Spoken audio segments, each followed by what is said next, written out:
Il a été changé en boule de merdasse. Elle glow. Elle glow. Il faut qu'on pète. Alors moi il m'épate. Et on lui pèlera le sang comme au bailli du Limousin. On a rendu un beau matin. On a pendu avec ce tripe. Flattez-moi. Eh ben la denrée, on est en France. Allez, cul sec. Bonjour, bienvenue sur Histoire d'en dire plus. Aujourd'hui on aborde un film d'horreur et un thriller assez culte, d'après une œuvre de Stephen King, The Shining. Allez, c'est parti mon kiki.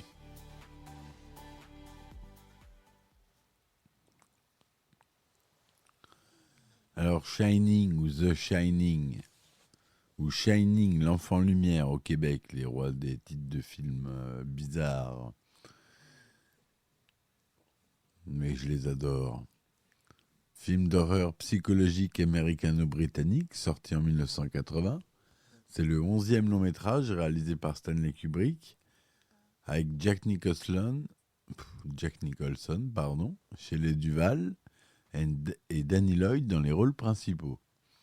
L'écrivain américain Stephen King, dont le roman Shining, l'enfant lumière sert de base, affirma à la fois adorer et détester l'adaptation réalisée avec la romancière Diane Johnson, leur scénario trahissant selon lui l'esprit du livre et les thèmes majeurs qu'il aborde, tels que la désintégration de la famille et l'alcoolisme.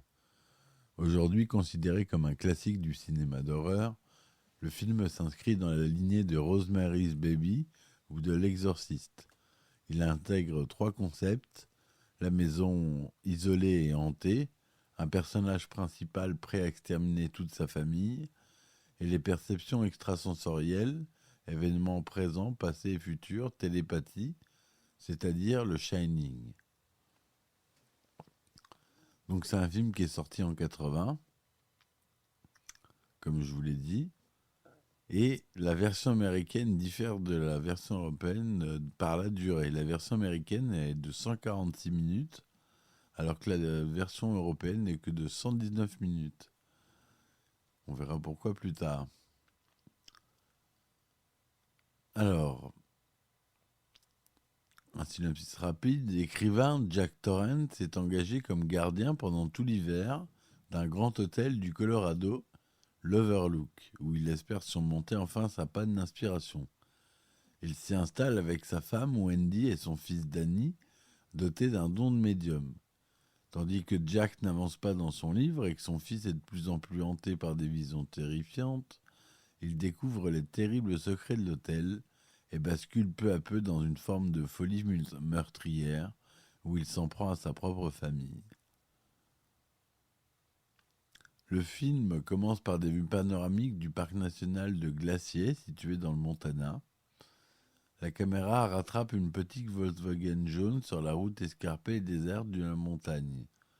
La voiture disparaît dans un tunnel et lorsqu'elle atteint le sommet, un immense hôtel apparaît, perdu dans la montagne enneigée.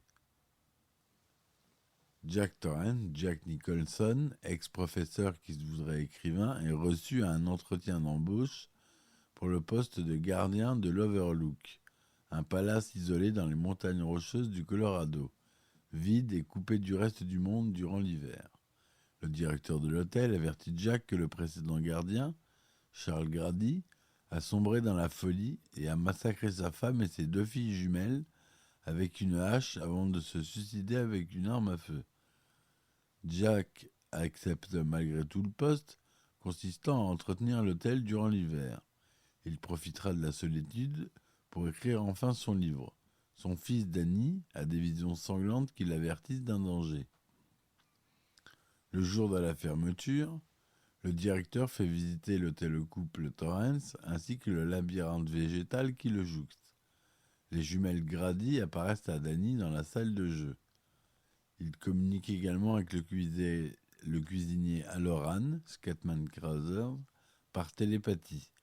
Ce dernier lui interdit d'approcher la chambre 237, qui a autrefois abrité les corps de la famille Grady.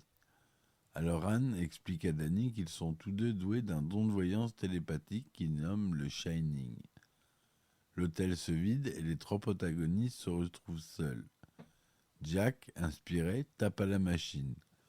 Les lignes téléphoniques sont coupées par la tempête de neige un mois après leur arrivée. Wendy ne peut communiquer avec l'extérieur que par la radio. Danny parcourt les couloirs de l'hôtel sur son tricycle et fait une halte devant la chambre 237. Il tente d'y entrer, mais la porte est fermée.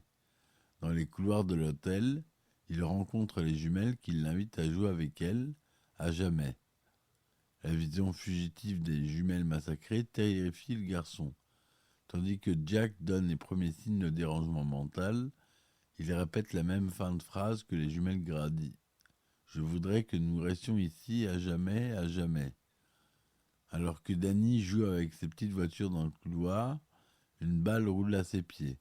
Le couloir est pourtant vide. Mais à quelques mètres, la porte de la chambre 237 est ouverte. Danny y entre. Pendant ce temps, Jack, endormi dans son fauteuil, fait un cauchemar dans lequel il massacre toute sa famille. Ces cris alertent Wendy, qui accourt, alors qu'elle tente de le calmer et qui lui raconte son rêve. Danny apparaît dans l'embrasure de la porte. Wendy, remarquant des traces de strangulation sur son cou, accuse Jack et sort de la pièce avec son fils paniqué. Furieux, Jack déambule dans les couloirs. Il entre dans la salle de bal, la Gold Room, et s'arrête devant le bar vide dont les miroirs reflètent son image. Il ferme les yeux puis les rouvre. Les étagères du bar sont maintenant couvertes de bouteilles et un barman lui fait face. Jack semble le connaître car il l'appelle par son prénom, Lloyd. En dégustant un bourbon, il avoue à Lloyd qu'il a démis l'épaule de Danny 3 ans auparavant, par accident selon lui, mais affirme qu'il n'a jamais plus touché à son fils. La scène est interrompue par l'arrivée de Wendy. Elle lui annonce qu'une femme a agressé Danny dans la chambre 237. Jack s'y rend. Dans la salle de bain, il découvre une jeune femme nue dans sa baignoire, qui l'invite à s'approcher. Mais alors qu'ils s'embrassent, la jeune femme revêt l'aspect d'un cadavre en décomposition. Jack prend la fuite. À son retour, il dit à Wendy qu'il n'a rien trouvé dans la chambre et ils se disputent. À des centaines de kilomètres de l'hôtel, alors Anne a une vision. Il tente d'appeler l'hôtel sans résultat. Inquiet, il prend l'avion. Jack retourne fulminant à la Gold Room. La salle est remplie d'invités en tenue de soirée des années 20 ou 30. Et il bouscule par accident un serveur qui lui dit d'être Monsieur Grady. Il lui recommande d'être vigilant car son fils s'évertue à faire venir quelqu'un de l'extérieur.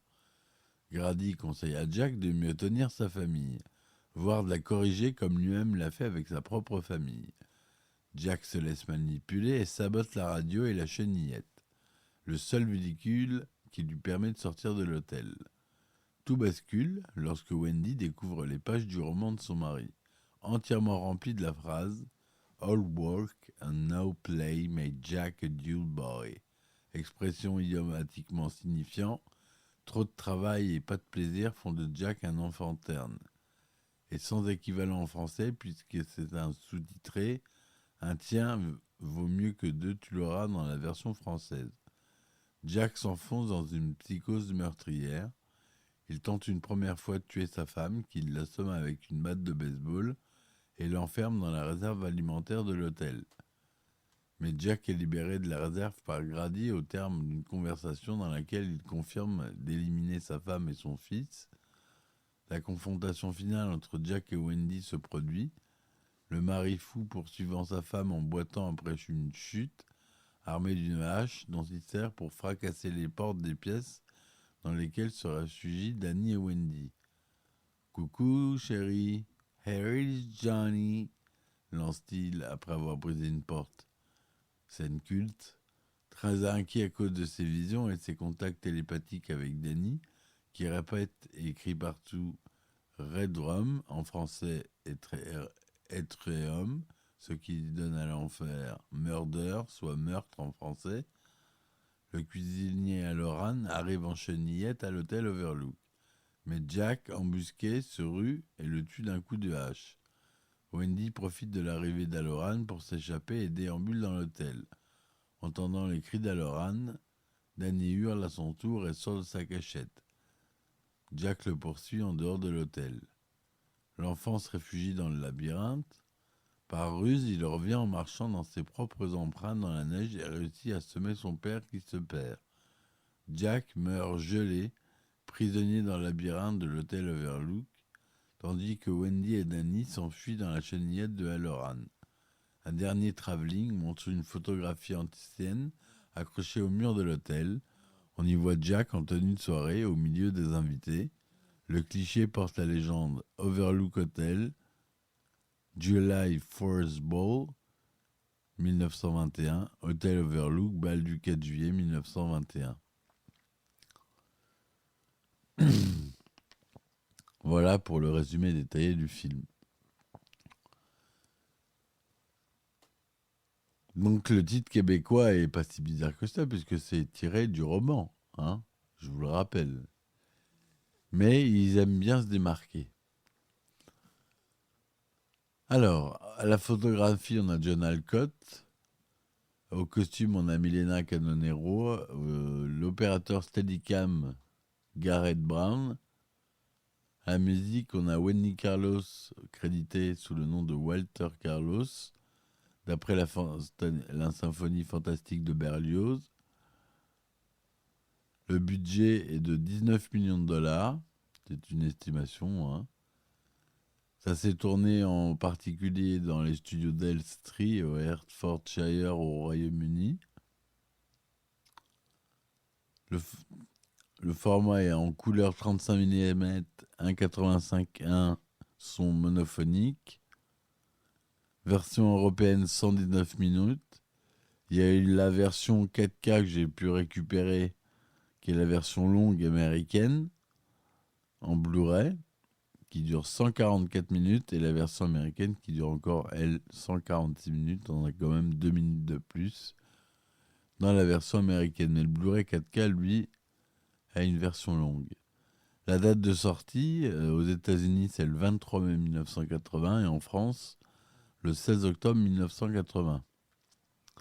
Le film est classé R aux États-Unis, en France interdit aux moins de 12 ans, et au Canada interdit aux moins de 16 ans. Jack Nicholson joue Jack Torrance. Shelley Duvall joue Winifred Wendy Torrance. Danny Lloyd qui joue Danny Torrance. Louise et Louise Burns, les jumelles Grady. Scatman Crothers, Dick Halloran. Barry Nelson, Stuart Hillman, etc., etc. Kubrick veut réaliser un film d'horreur où le diable n'est pas en cause. La référence pour le genre est à l'époque L'Exorciste, énorme succès de 1973.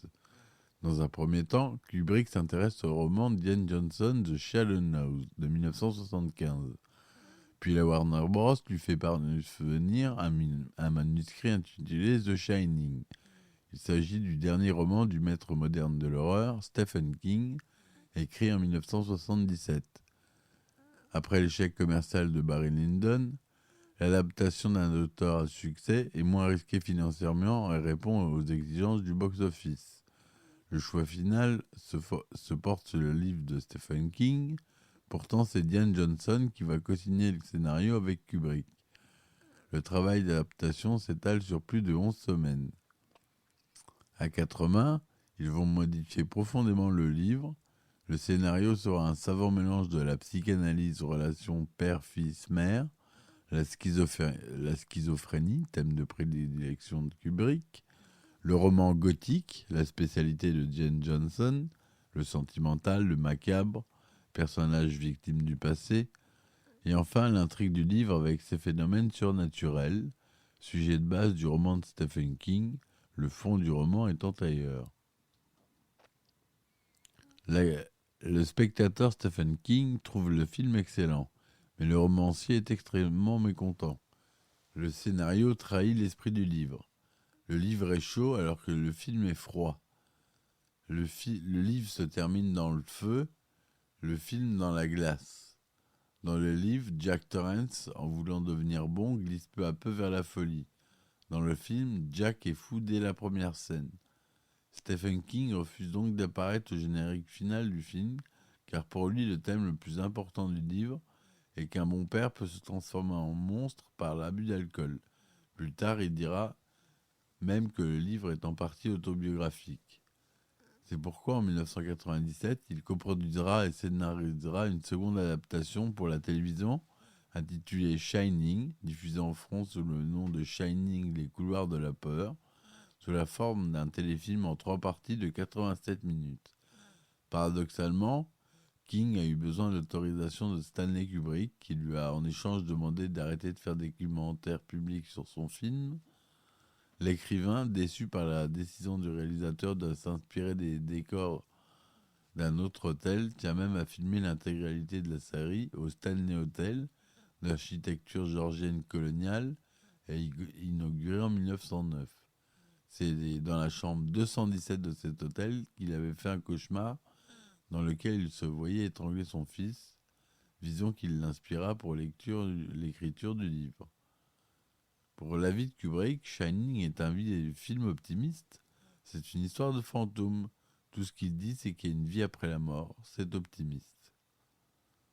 Après Vol au-dessus d'un nid de coucou, Jack Nicholson s'impose comme la figure incontournable de la démence.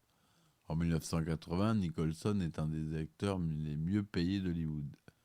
Pour Kubrick, l'acteur avec qui il souhaitait travailler depuis longtemps est de toute évidence le meilleur interprète qu'on puisse imaginer pour le rôle. Kubrick dira tout simplement « Nicholson est sans doute le plus grand comédien d'Hollywood d'aujourd'hui, l'égal des plus grands acteurs de composition du passé comme Spencer Tracy ou James Cagney. Pour Shining, sa performance sera à la hauteur des exigences du réalisateur, un mélange de folie débridée et d'extrême contrôle, sourcils, grimaces, rictus. Il joue à fond avec de tous ses moyens et de tous ses clics. Assurément l'un des plus grands rôles et la preuve qu'il est l'un des plus brillants acteurs de sa génération avec Robert De Niro ou Dustin Hoffman. Par ailleurs, la production a proposé au départ à Robin Williams, qui commençait tout juste à se faire connaître, dans le rôle principal. Cependant, Kubrick a refusé, celui-ci préférant Nicholson dans le rôle principal, et trouvant Williams trop psychotique. Kubrick a vu tous les films de Shelley Duvall, bien que dans son roman, Stephen King décrive Wendy comme une femme séduisante et sûre d'elle. Kubrick a choisi tout son opposé avec Shelley Duvall. Son excentricité se voit sur son visage, comme dans ses mouvements, et selon Kubrick, seule une femme comme elle pouvait rester avec Jack pour la vie. Leur tournage de près d'1 an est particulièrement difficile pour Shelley Duvall. Alors que Kubrick laisse une certaine latitude dans l'interprétation à Jack Nicholson, Shelley Duvall doit répéter 40 à 50 fois la même scène. Plus tard, Shelley Duvall dira « Ce fut une expérience formidable, mais si c'était à refaire, je n'accepterais pas le rôle. » Kubrick demande à Léon Vitali, acteur dans le film Barry Lyndon, de parcourir les États-Unis avec une caméra vidéo à la recherche d'un jeune garçon pour l'interprétation de Danny. De retour aux États-Unis, il va visionner avec le réalisateur 5000 figurants. Danny Lloyd, alors âgé de 6 ans, est retenu. Pendant tout le tournage, Kubrick ne révéla jamais à Danny s'il s'agissait d'un film d'horreur pour que le jeune acteur, âgé de 6 ans à l'époque, ne soit pas déstabilisé par l'horrible scénario. Danny ne découvre la teneur du film que lorsqu'il le visionna pour la première fois à l'âge de 10 ou 11 ans. Lisa et Louise Burns, dans le rôle des jumelles Grady, sont caractérisées par une petite robe bleue, barrette dans les cheveux, peau diaphane, regard oppressant. Kubrick se serait inspiré de la photographie de Diane Arbus, Identical Twins, de 1967, pour créer les jumelles qui hantent les couloirs de l'hôtel. Ce cliché de 1967, qui a pour nom jumelles identiques, montre 2 fillettes vêtues de la même manière, robe en velours large à col blanc, fixant le spectateur dans les yeux en souriant légèrement. Le tournage débute le 1er mai 1978 et finit en avril 1979. Plus que tout autre film, Shining va consolider la réputation de mégalomane perfectionniste du réalisateur. Kubrick rôde les immenses studios d'Elstree, la barbe et les cheveux longs, et les yeux cernés, tout comme son héros Jack Torrance, qui erre sans inspiration dans l'hôtel Overlook. Pour tourner la scène à la bagarre dans l'escalier, il faudra plus de 3 semaines de tournage et 87 prises.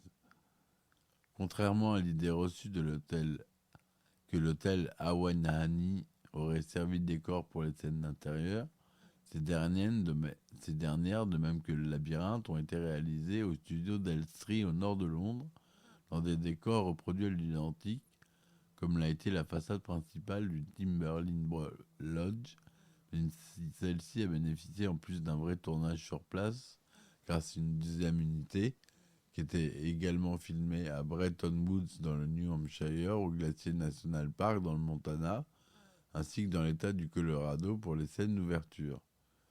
À l'instar de son précédent film, 2001 l'Odyssée de l'espace, Kubrick considère les décors comme un personnage à part entière, dont le rôle est d'atténuer l'importance de l'être humain prisonnier de son destin et de ses pulsions. Pour ce faire, il y porte une attention particulière, si bien qu'il s'y consacre une grande partie du budget, 18 millions de dollars. Un immense tas de neige en extérieur autour de l'hôtel était constitué de petites billes de polystyrène, aussi utilisées pour les chutes de neige, et du sel était utilisé pour les plans serrés. À la demande de Kubrick, qui voulait des mouvements de caméra en continu fluides, et quelquefois même raser les murs ou coller au plus près du sol pour les scènes complexes, la bagarre dans l'escalier, la marche dans le labyrinthe ou le parcours rapide des étages de l'hôtel en trictique par Danny, l'opérateur Garrett Brown manipulera des Arriflex, des caméras Arriflex 35 mm, avec des optiques Zeiss montées sur Steadicam, un système fixé via un harnais muni de contrepoids, ayant été déjà utilisé lors des travelling sur les films Rocky et Marathon Man, qui est utilisé ici sous une version améliorée. Au-delà du film d'horreur, Shining est un film complexe dont l'analyse est délicate en raison de nombreuses scènes sans réponse, de l'absence de toute explication rationnelle et de la rupture totale du récit pour passer à l'imaginaire du spectateur. Rodney Ascher en fera un film documentaire, Room 237, dans lequel il propose de recueillir plusieurs témoignages interprétatifs qui tendent à révéler des indices cachés du film. Une autre interprétation globale, plus classique, met en avant les nombreux mais discrètes subtiles références à l'histoire des États-Unis. La photo finale est datée du 4 juillet, date de la fête nationale américaine, et notamment aux thématiques ethniques, avec la problématique de la survivance des traces de fautes passées. Le film intègre en effet divers signes en voyant la situation sociale où passaient des Noirs. Par exemple, le personnage de Dick Hallorann a au-dessus de son lit une photo de femme noire dont la coupe afro symbolise à cette époque une identité afro-américaine spécifique, et des Amérindiens avec la boîte de conserve qu'allumée et le souvenir de l'ancien cimetière amérindien. Ces allusions, surtout visuelles, et à des fautes politiques qui peuvent expliquer l'empreinte de certains éléments de la tragédie et de la mythologie grecque, comme le thème de la transmission de la faute, quand l'ancien gardien qui avait agressé ses filles fait une tache sur le vêtement de Jack, de l'affrontement entre un monstre moral boiteux, potentiellement parricide, Jack Torrance pouvant être comparé à Oedipe sur ce point, un être doué de clairvoyance, Danny, à l'instar du défunt Tirésias, communique avec un univers invisible, ou encore le motif du labyrinthe dont Danny peut s'échapper comme Thésée en y laissant un monstre mort. Le récit repose sur l'emprise maléfique de l'hôtel sur Jack, personnage cérébral en manque d'inspiration, qui se laisse manipuler par les fantômes et les répétitions du passé dans le présent. Progressivement, la notion du temps disparaît complètement dans le film, et contrairement à la plupart de ses films où il utilise une voix off, Kubrick a ici recours au carton pour marquer le passage du temps. Les cartons, c'est qu'on a du texte à l'image et rien d'autre, des jours pour finir par indiquer des heures. Jack, surmené par son manque d'inspiration, n'a pas le don de son fils, le Shining. Il ne perçoit pas encore les influences du passé sur son avenir. Tout bascule quand sa femme Wendy l'accuse d'avoir frappé son fils comme dans le passé quand il lui a démis l'épaule sous l'emprise de l'alcool. Mais cette fois-ci, il n'a rien fait. Sous l'influence de l'hôtel, il se dirige vers le bar pour trouver de l'alcool. C'est à ce moment précis que le film tombe momentanément dans une réalité hallucinatoire avec l'apparition du barman Lloyd, que Jack, nullement surpris, reconnaît comme un vieux compagnon de beuverie.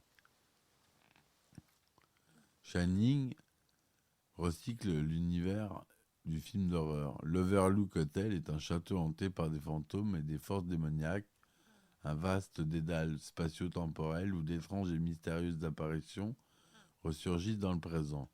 Tout est carré et symétrique dans l'hôtel, même son labyrinthe. Le passé va se répéter dans le présent et les personnages ne pourront pas s'échapper à leur destin. À la fin du film, la caméra se déplace lentement vers un mur de l'hôtel où est accrochée entre autres une photo au milieu de laquelle figure Jack participant à une réception donnée en 1921, soit 59 ans plus tôt. Cette ancienne photo réelle, sur laquelle a été incrusté le visage de Jack Nicholson, a été créée par un Kubrick qui n'a jamais donné une réponse définitive, préférant laisser les spectateurs libres d'interpréter cette fin, tout aussi mystérieuse et ambiguë que celle de 2001, l'Odyssée de l'espace. Il existe deux fins à cette histoire. Il y a deux fins, la fin coupée, celle du livre où l'hôtel maléfique explose, celle du film où Jack meurt perdu et congelé dans le labyrinthe enneigé de l'hôtel, après quoi le plan final du film montre une photo exposée dans le hall d'entrée, comme je vous l'ai dit, où Jack participe à une réception. Kubrick a pourtant tourné une scène finale alternative qui ne sera pas gardée. Dans celle-ci, on peut avoir le directeur de l'hôtel qui rend visite à Wendy à l'hôpital et lui explique que la police n'a rien trouvé de particulier impliquant que celle-ci a tout imaginé. Avant de quitter l'hôpital, il donne à Danny la balle de tennis qu'il avait attirée dans la chambre 237 et apparaît alors un carton. L'hôtel Overlook allait survivre à la tragédie comme il l'avait déjà fait de si nombreuses fois. Il est toujours ouvert chaque année du 20 mai au 20 septembre et il est fermé l'hiver.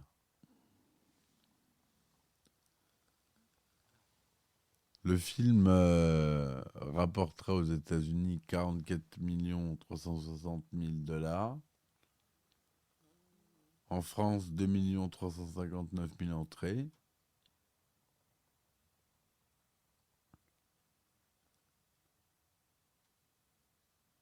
Il a le Saturn Award du meilleur réalisateur. Meilleur second rôle pour Scatman Crothers. Et voilà. C'était tout ce que je voulais vous dire sur ce film qui a marqué mon enfance, que je l'ai vu jeune. Et pour ceux qui l'ont vu jeune, c'est un peu comme l'Exorciste. Ça laisse des traces en général. Voilà, donc je vous dis à très vite pour de nouvelles chroniques. Laissez des commentaires et des likes, s'il vous plaît. Je vous dis merci et à bientôt. Ciao, ciao. Il a été changé en boule de merdasse. Elle glow. Elle glow. Il faut qu'on pète. Alors moi, il m'épate. Et on lui pèlera le son comme au bailli du Limousin. On a rendu un beau matin, on a pendu avec ce tripe. Flattez-moi. Eh ben la denrée, on est en France. Allez, cul sec.